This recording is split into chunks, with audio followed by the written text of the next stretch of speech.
Tonight, getting to school has become a problem for some students in Saskatoon. Also, why producing a barrel of oil causes higher emissions in Saskatchewan compared to Alberta and BC. Plus, residents at a retirement complex in Calgary have some new roommates, a team of curlers from New Zealand. This is CBC Saskatchewan News.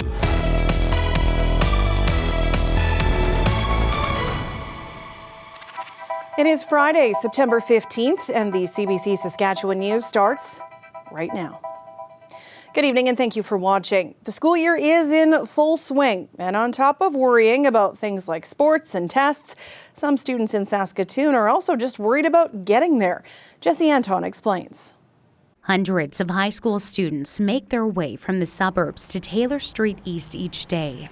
Some in Stonebridge often watch city buses whoosh past them, too packed with people to stop, and that leaves many stranded, like Amanda Spence's son, who started grade 9 this fall.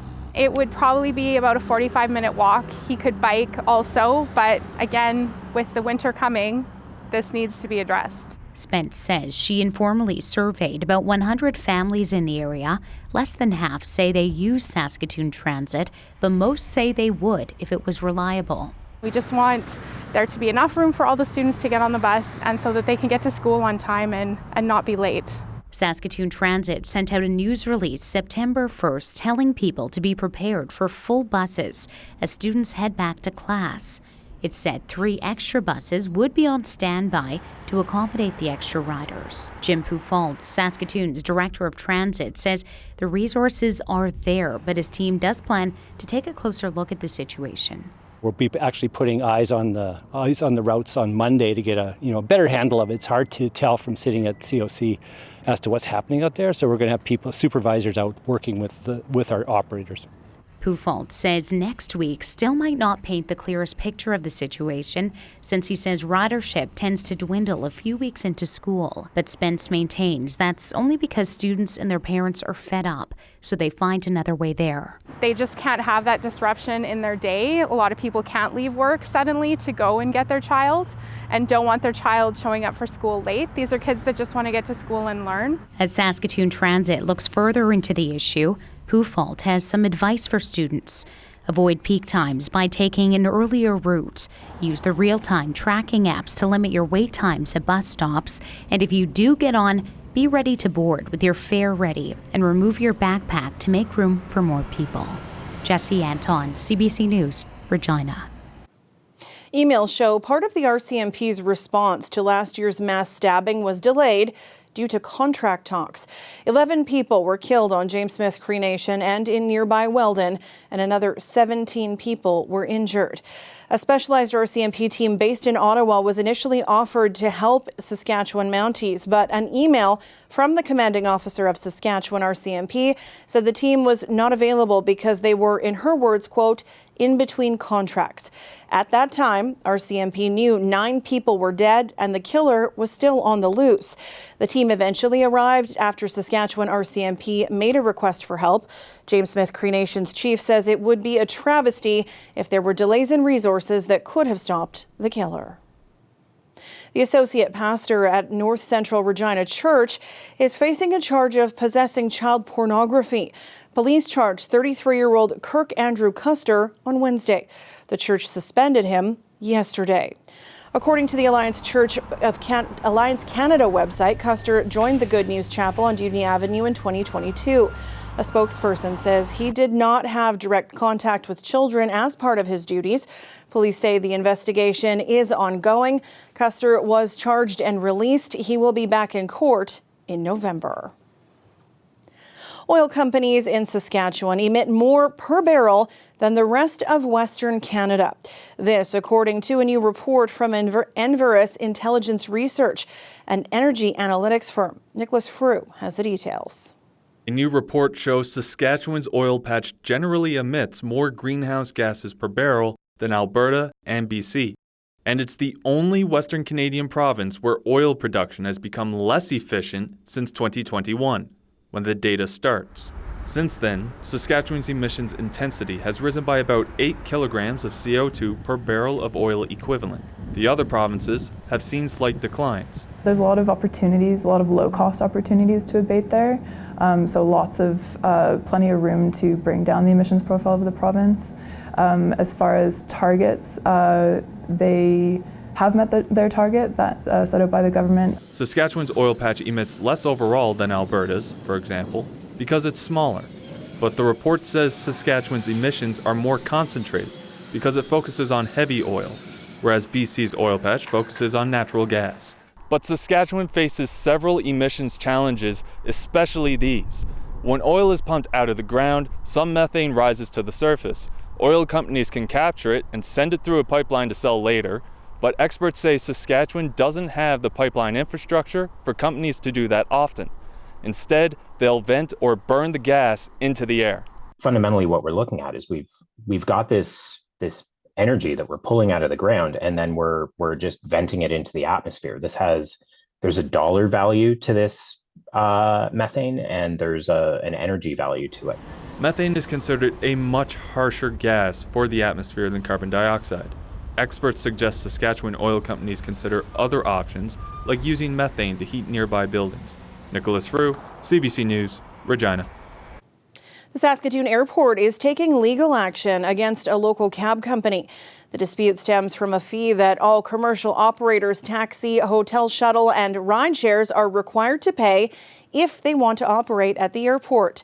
Ride does not agree with the fee. It runs the biggest fleet of taxis in the city, none of which are allowed at the airport due to a court injunction. It also runs 17 out of 26 accessible taxis. The company's CEO says the fee is basically a tax he doesn't want to pay or pass along to customers. For almost 50 years, it did pay a fee to the airport, but had exclusive rights. But the rules changed in 2019, and all taxi companies can use the commercial curb for a fee. I think there's going to be a lack of customer service. I think that's going to be an issue for the airport at some point. As things start to get busier at the airport, I think that's going to be a problematic thing for them. It's not good for us either. We're got business that we're potentially lost. The airport says the current policy creates a more transparent and equitable environment. It also says Ride continued to operate on airport property unlicensed, which led to the lawsuit. Regina's green carts rolled out into alleys, driveways, and yards this month. It's a trend across the country for cities to separate out organic waste for composting in an effort to help the environment. Saskatoon also started earlier this year, but how do they work and what can go in there? Samantha Brace set out to unearth some answers. So my city finally has a green bin program for composting. Yes, for the first time in the year 2023. You might know Regina from a recent tourism campaign that wasn't that well received, or for being the city that has underpasses that flood like this when it rains. So since we're 10 to 15 years behind some cities, I was surprised to learn about what you can and cannot compost. Like paper cups and takeout containers, even some that say they're compostable right on them, aren't accepted because they don't break down as easily. And they're not recyclable either because of that thin plastic lining. Paper towel is compostable even when you use it with cleaning products like Windex or bleach. In most cities in Canada, you can put your pet waste in your green bin, but not here. That's because the city says it doesn't want plastic bags that people use to pick up dog with to end up in the bins. Bags that say they are biodegradable are not accepted, but if they say that they're BPI certified compostable, they are in most cities, like here. Cardboard boxes with grease stains like pizza boxes, yes, those can go in, but not shiny cardboard like cereal boxes. You're probably thinking that Regina is the last city to have a compost program, but you'd be wrong. We beat at least one, Winnipeg. It's aiming to have its program citywide by 2030. It was a beautiful day out there in Regina. The temperature really starting to climb today, and it will even more through the weekend, but it's going to cool down quite a bit tonight before that happens. Ethan will join us with your forecast after the break. Stay with us.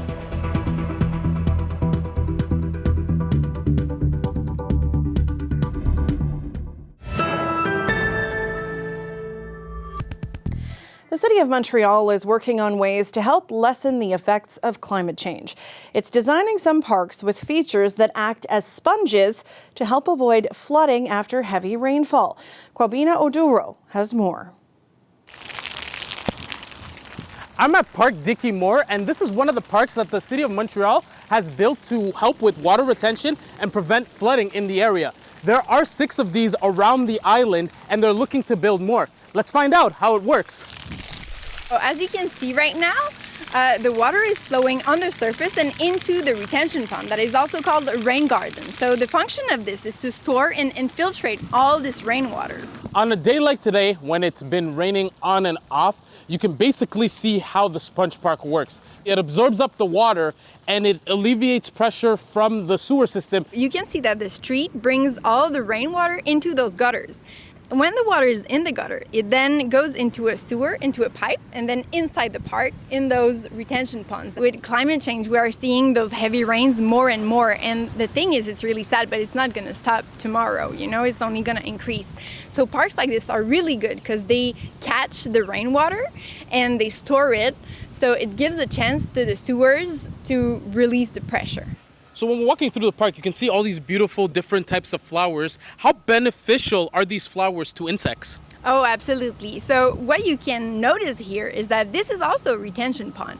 And the thing with water management in resilient places is that you can match those 2 issues together. So all those flowers that you talked about are so important for insects, right? So you can really mix the biodiversity increase with water management. So every time you see a park like this, all this vegetation really helps to decreasing the heat. And to activate the sprinklers, it's pretty simple. Just push on this button and all the water comes up. When it's sunny or gloomy like this, it's a great day to use the playground. But when it's raining, the sponge park is actually doing its job. Those parks really work with every other measures that we're putting in the city. So it's really a dynamic of everything that is underground and everything that is above ground. So the more parks we have like this, and the more resilient the city will become. Rubino Duro, CBC News, Montreal. This weather update is brought to you by Crestview Chrysler Dodge Jeep Ram, proud member of the Capital Automotive Group.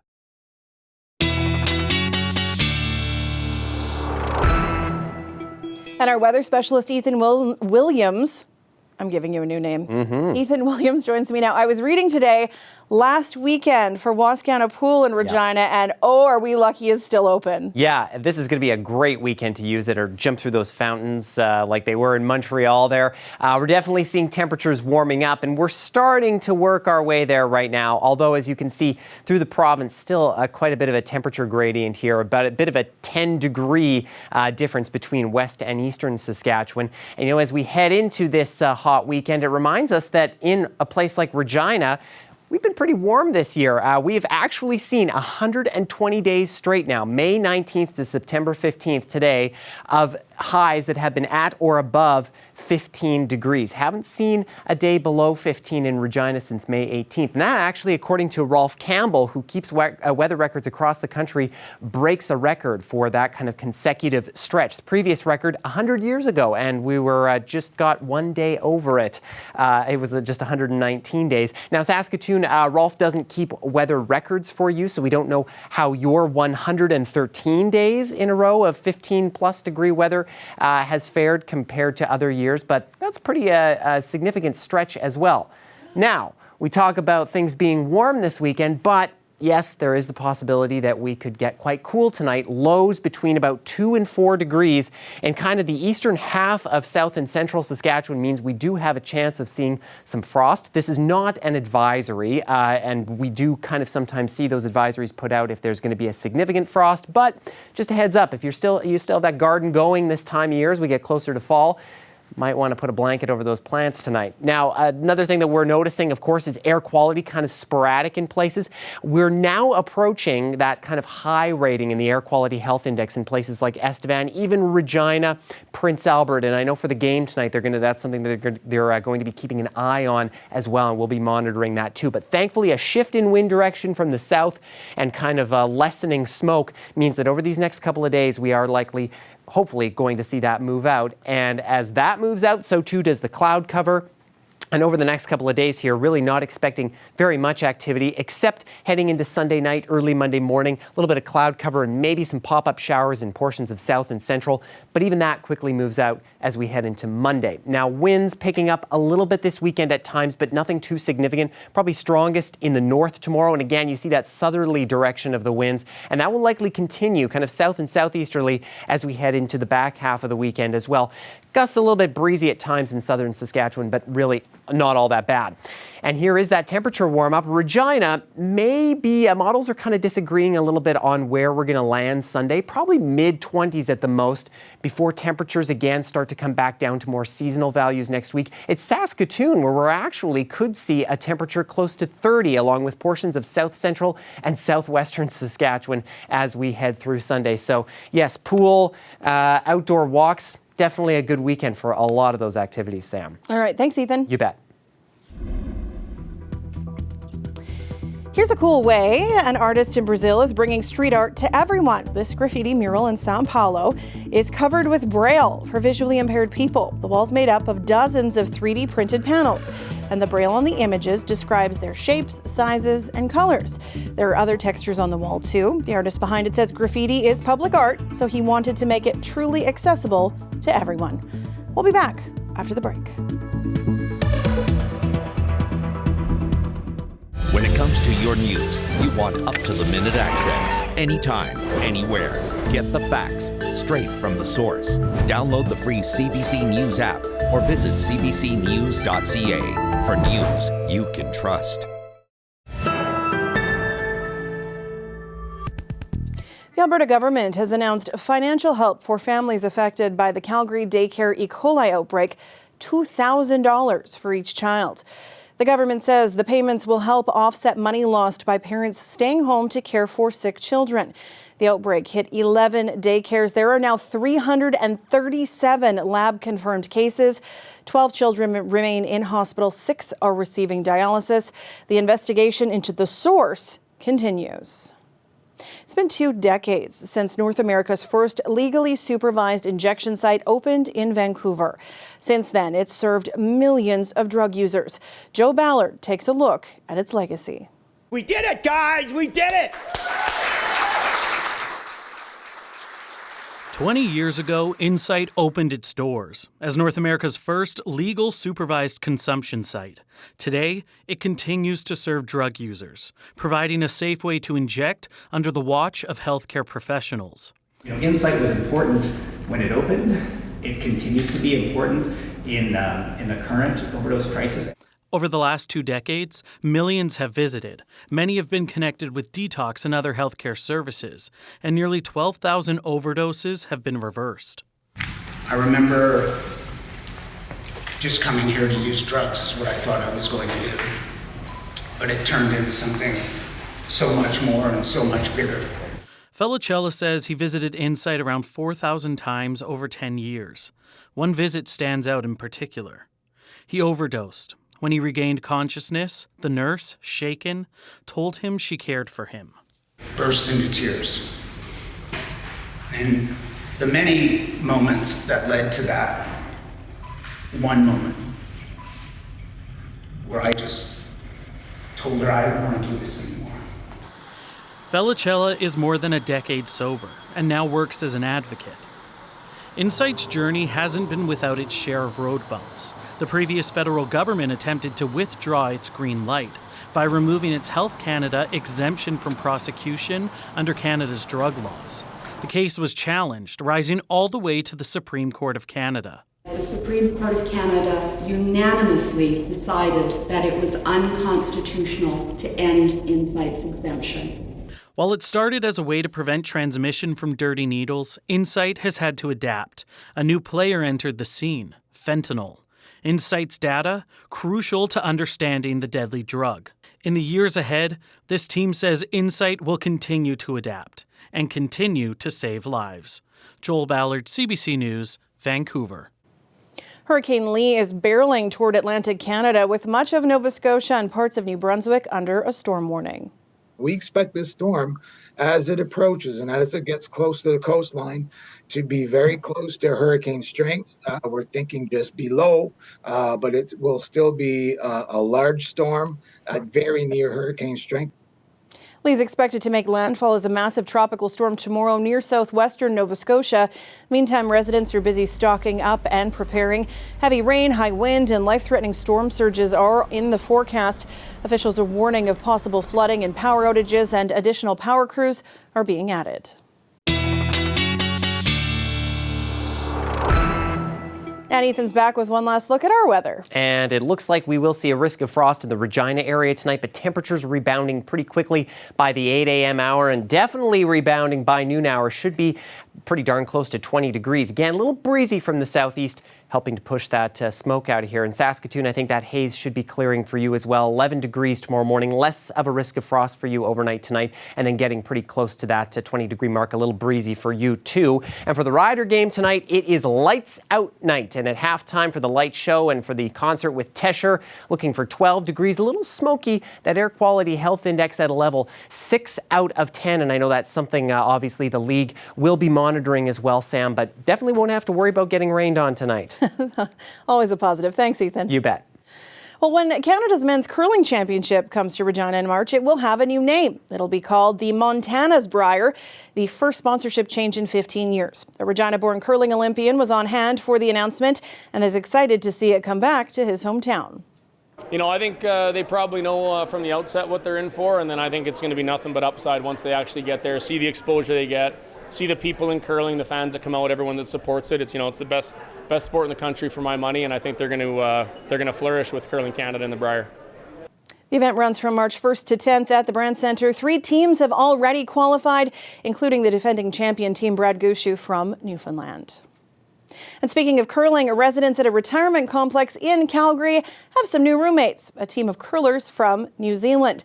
They're living in the continuing care facility while training in Canada for 4 months. Helen Pike has the sweet story. Bertha Esplin is a dedicated Brad Gushue fan, but for these guys, she'll make an exception. I'm cheering for them when they're out curling Brad. When they curl all the rest of the rinks. Oh, absolutely. They come and stay with us. We've got to feel obligated. We've got to cheer for them. Team Hood, the New Zealand men's curling team, are fitting right in, meeting residents over coffee and drinks. We're here to curl, but we're also here for the experience. Brett Sargan plays second on the team. Just the knowledge base of curling here is absolutely crazy. Even people here who haven't curled before, they know what curling is for a start. A lot of time back home, we have to kind of explain to them what curling is when we talk about it back home. Lead Anton Hood says there's only 10 sheets of ice in his country. You play against the same kind of 8 to 12 people at the level that we're trying to get to, and yeah, you figure each other out pretty quickly, and we're kind of starting to do that. They're here for more competition. Canada is the hub of curling in the world. If we knew if we wanted to be good, this was the place to do it, and Calgary, or Alberta in particular, has so many more events than most other provinces. New Zealand sent one team to the Olympics back in 2006. Hood's goal is to compete in the 2026 Games, giving residents at Colonel Belcher a new team to cheer for. Helen Pike, CBC News, Calgary.